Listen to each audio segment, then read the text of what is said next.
faut qu'on arrive à trouver la bonne équation entre reprise, sauvegarde et puis diffusion un peu différente. Et ça va être tout l'objet, le fruit de notre concertation qui a déjà débuté.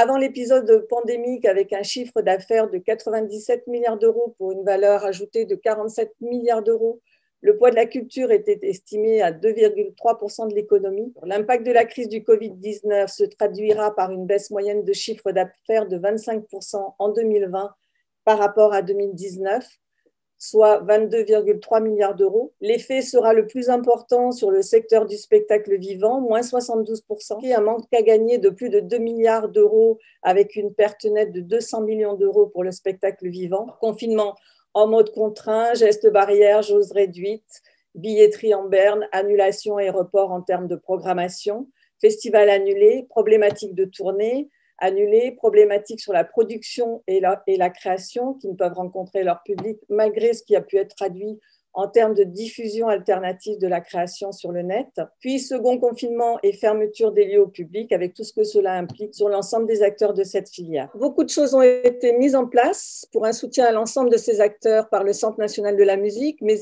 également en soutien par l'ensemble des syndicats, fédérations nationales et réseaux territoriaux qui ont suivi au plus près les acteurs sur leur syndicat, fédération ou territoire.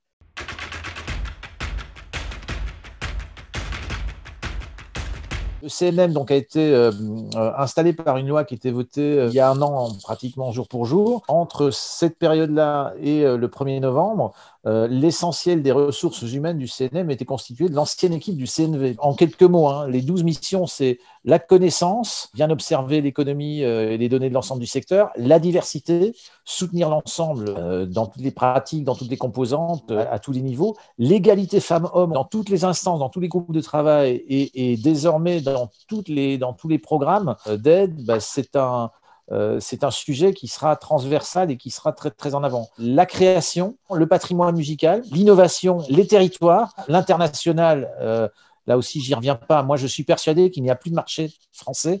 Pardon pour le mot marché. L'information, donc assurer la fonction d'information pédagogique, c'est très important. La formation, le développement durable, c'est nouveau, c'est un sujet qui passionne. Et puis l'éducation artistique et culturelle pour terminer.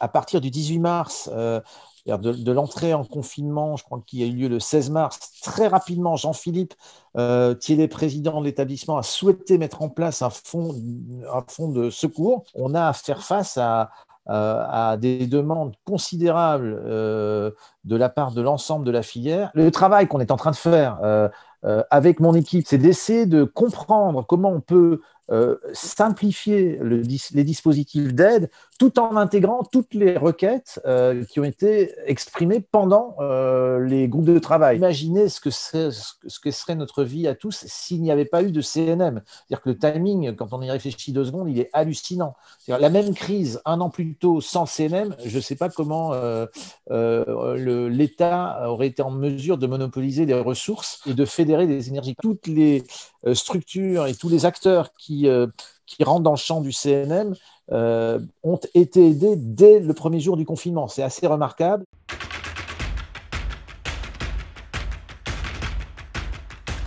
Au SMA, donc on se positionne comme un syndicat de filière, c'est-à-dire qu'on va représenter en fait des structures, des entreprises sur l'ensemble de la filière des musiques actuelles. Donc on représente un peu plus de 450 entreprises. Depuis le début de la crise, en effet, on s'est pas mal mobilisé devant les besoins assez patents des adhérents. Pendant tout le premier confinement, on a envoyé ce qu'on a appelé un PIC, un point d'info quotidien aux adhérents.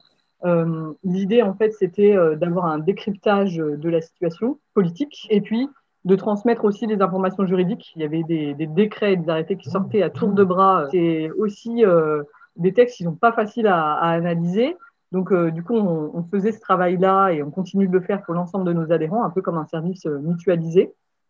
Et puis, avec aussi une veille médiatique pour transmettre aux adhérents un tour d'horizon de ce qui se passe. On a aussi créé des outils pour essayer d'accompagner au mieux les adhérents. Le travail de notre équipe aussi, c'est d'aider les adhérents à s'emparer de ces outils, à les utiliser et à leur expliquer un peu les subtilités. Transmettre les infos, garder du lien, aider aussi les adhérents d'outils.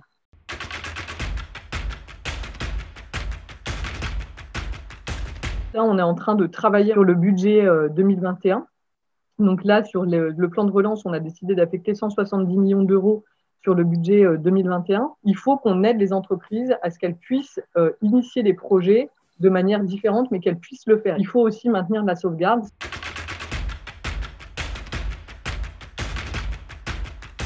Pour l'instant, en fait, on bénéficie d'une perfusion qui est tellement intense qu'en fait, on ne se rend pas compte de ce qu'on est en train de vivre. Là, en fait, on est perfusé à coût de millions d'euros. On n'a jamais vu ça dans notre secteur. On n'a pas le sentiment d'être abandonné, en tout cas d'un point de vue pécunier. En revanche, très clairement, on craint beaucoup pour 2021 parce que le danger, il est là sur 2021 et sur 2022. Les festivals qui ont annulé une édition en 2020, ils ne peuvent pas se permettre d'annuler une deuxième édition en 2021, sinon ils vont mettre la structure par terre. Là, il y a un vrai enjeu d'arriver à produire en fait en 2021.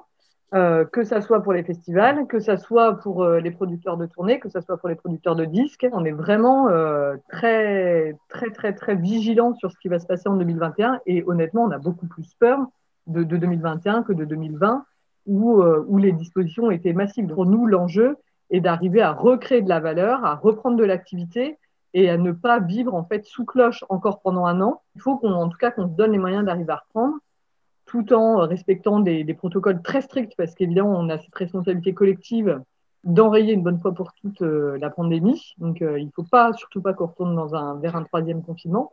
Voilà, donc on est en fait dans cet exercice. C'est notre volonté de trouver le meilleur équilibre possible entre les nécessités de sauvegarde et l'obligation d'être constructif. On essaie d'identifier les degrés d'urgence des dossiers à traiter. Le principe premier, c'est d'abord de sauver, d'éviter les naufrages. Et tant que cette crise durera, ce sera éviter les faillites. Ensuite, c'est maintenir les emplois. Et puis, le troisième volet sera accompagner la reprise. Tant qu'on n'aura pas réglé, pour qui que ce soit d'ailleurs, le risque de défaillance, on ne pourra pas sereinement aborder le reste. Mais comme vous le dit Aurélie, elle peut vous le confirmer, on a vraiment envie de construire avec tout le monde et de répondre à toutes vos questions et de trouver la réponse à toutes vos questions. On a beaucoup de boulot, soyez indulgents, ça ne fait que commencer.